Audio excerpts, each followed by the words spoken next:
പ്രധാനമന്ത്രി നരേന്ദ്രമോദിയുടെ പോഡ്കാസ്റ്റ് ലോകപ്രസിദ്ധമായി, ലോക ശ്രദ്ധ ആകർഷിച്ചു. അമേരിക്കൻ പ്രസിഡന്റായ ഡൊണാൾഡ് ട്രംപ് അടക്കം അദ്ദേഹത്തിന്റെ ട്രൂത്ത് സോഷ്യലിൽ അത് പങ്കുവച്ചു. മോദിജിയുടെ ഇന്റർവ്യൂ ലെക്സ് ഫ്രിഡ്മാൻ എന്ന് പറയുന്ന ആളുമായിട്ട് ആയിരുന്നു. ലോകത്തിലെ പല വിഷയങ്ങളെക്കുറിച്ചും ആഴമേറിയ ഒരു സംഭാഷണമായിരുന്നു അത്. മുമ്പ് എലോൺ മസ്കിന്റെ ഒക്കെ പാർട്ണർ ആയിരുന്നു ഈ മോദിജിയെ ഇന്റർവ്യൂ ചെയ്ത ലെക്സ് ഫ്രിഡ്മാൻ എന്ന് പറയുന്ന വ്യക്തി.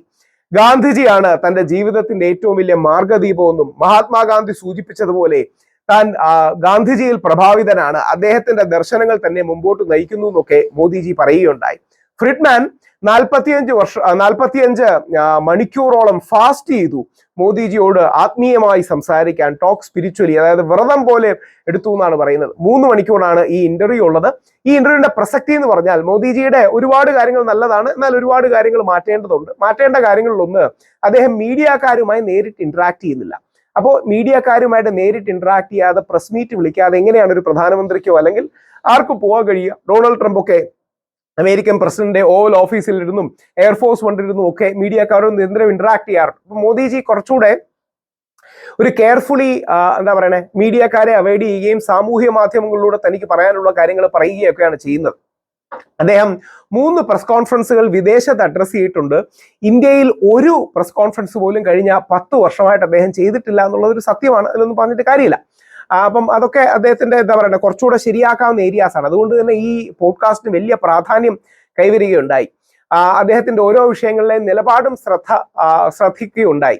ഇന്ത്യ ബുദ്ധന്റെയും മഹാത്മാഗാന്ധിയുടെയും നാടാണ് എന്ന് പറഞ്ഞുകൊണ്ടൊക്കെയാണ് അദ്ദേഹം സൂചിപ്പിച്ചത്. ബുദ്ധന്റെയും മഹാത്മാഗാന്ധിയുടെയും നാടാണെന്ന് പറയുന്ന ഒരു പിച്ചാണ്, സമാധാനത്തിന്റെ പാതയാണ്, മധ്യവർത്തി നാടാണ്. ബുദ്ധനാണ് ഈ മിഡിൽ പാത്ത് അല്ലെങ്കിൽ മധ്യപാത, മധ്യമാർഗം ഒക്കെ കൊണ്ടുവരുന്നത്. മഹാത്മാഗാന്ധിയും ആ രീതിയിലുള്ള ബാലൻസിങ് മധ്യമാർഗമായിരുന്നു എടുത്തിരുന്നത്.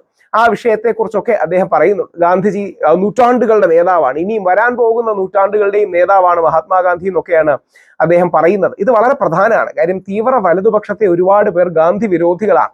തീവ്ര വലതുപക്ഷത്തെ പറഞ്ഞാൽ പോലെ തീവ്ര വലതുപക്ഷത്തെ സവർണറിൽ ഈ തീവ്ര ബ്രാഹ്മണിക്കൽവാദികൾ, അതായത് ബ്രാഹ്മണരിൽ ഒരുപാട് പേർക്ക് ഗാന്ധിജിയെ ഇഷ്ടമാണ്. എന്നാൽ ഈ തീവ്ര ബ്രാഹ്മണിക്കൽവാദികളാണ് മഹാത്മാഗാന്ധിയെ തെറ്റിദ്ധരിക്കുന്നതും മഹാത്മാഗാന്ധിയെ അധിക്ഷേപിക്കുന്നതും ഈ ഗോഡ്സേവാദികളാവുന്നത്.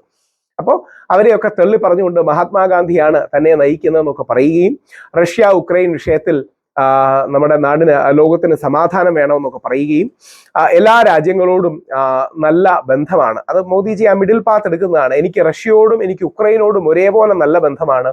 എനിക്ക് പ്രസിഡന്റ് പുടിനോടൊപ്പം ഇരുന്നും അതേപോലെ സെലൻസ്കിയോടൊപ്പം ഇരുന്നും ഈ കാര്യങ്ങളിലെല്ലാം സംസാരിക്കാനുള്ള ഒരു സ്വാതന്ത്ര്യവും മറ്റു കാര്യങ്ങളും ഉണ്ടെന്നൊക്കെ പറയുന്നത് യഥാർത്ഥത്തിൽ ഇന്ത്യയുടെ ഒരു മഹത്വം തന്നെയാണ്. അതായത് ഇന്ത്യയെ ഗ്ലോബൽ സ്റ്റേജിൽ ആ രീതിയിൽ അക്സെപ്റ്റ് ചെയ്യുന്നു. ശ്രീ നരേന്ദ്രമോദിയും ആ രീതി ബാലൻസ്ഡ് ആയ ഒരു പൊസിഷനാണ് എടുക്കുന്നതെന്നാണ്. പാകിസ്ഥാനിലേക്ക് വന്നു പോകും. പാകിസ്ഥാനെ ഒരു സ്കേപ്പിംഗ് അറ്റാക്കിലൂടെ കുറച്ചുകൂടെ ഒരു മിതമായ അദ്ദേഹം സംസാരിക്കുമെന്നാണ് പലരും വിചാരിച്ചത്, ഒരു ഗ്ലോബൽ സ്റ്റേജ് ആയതുകൊണ്ട്.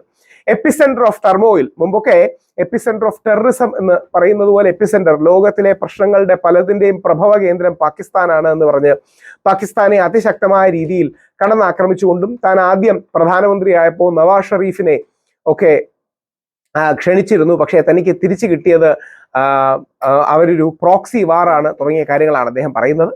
അപ്പോൾ ആ രീതിയിൽ അതിശക്തമായി പാകിസ്ഥാനെ ആക്രമിച്ചുകൊണ്ടും മുമ്പ് ഗോധ്ര അടക്കമുള്ള റയറ്റുകളെ അഡ്രസ് ചെയ്തുകൊണ്ട് ട്രംപ് കുറെ കൂടെ പ്രിപ്പയർഡ് ആണ്, മൈ ഫ്രണ്ട് ട്രംപ് കുറെ കൂടെ പ്രിപ്പയർ ആണെന്നൊക്കെ പറയുകയും മറ്റും ചെയ്യുകയും. അപ്പം നരേന്ദ്രമോദിയുടെ വേൾഡ് സ്റ്റേജിലെ ക്ലിയർ ആയിട്ടുള്ള ഒരു വളർച്ച തന്നെയാണ് ഇതെന്ന കാര്യത്തിൽ സംശയമില്ല.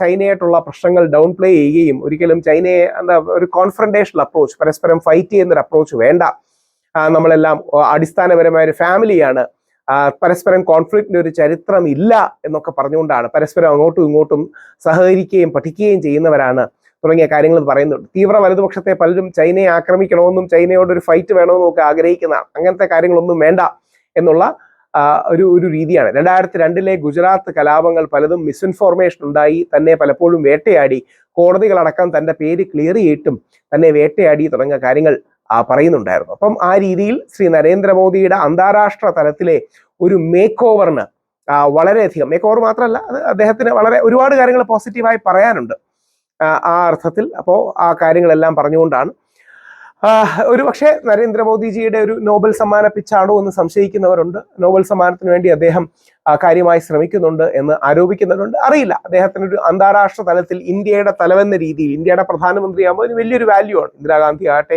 രാജീവ് ഗാന്ധി ആകട്ടെ, അല്ലെങ്കിൽ മഹാനായ പണ്ഡിറ്റ് ജവഹർലാൽ നെഹ്റു ആകട്ടെ, ഇന്ത്യ എന്ന് പറയുന്ന രാജ്യം ഈ മധ്യത്തിൽ നിൽക്കുന്ന രാജ്യമാണ്. ചേരിചേരാ പ്രസ്ഥാനങ്ങൾ വരുമ്പോഴും അമേരിക്കയും റഷ്യയുടെയും ഇടയ്ക്ക് നിൽക്കുന്നതാണ്. നമ്മൾ കൂടുതൽ റഷ്യ ലീനിങ് ആയിരുന്നു, പിന്നീട് കൂടുതൽ അമേരിക്ക ഇസ്രായേലിന്റെ ഒക്കെ അടുത്ത് വന്നു. ഇന്നാണെങ്കിൽ പോലും ഇസ്രായേലിന്റെയും പാലസ്തീനിലെയും ഇടയ്ക്കുള്ള മധ്യപാതയാണ് നമ്മൾ സ്വീകരിക്കുന്നത്. അമേരിക്കയ്ക്കും റഷ്യയ്ക്കും ഇടയിലുള്ള മധ്യപാതയാണ് സ്വീകരിക്കുന്നത്.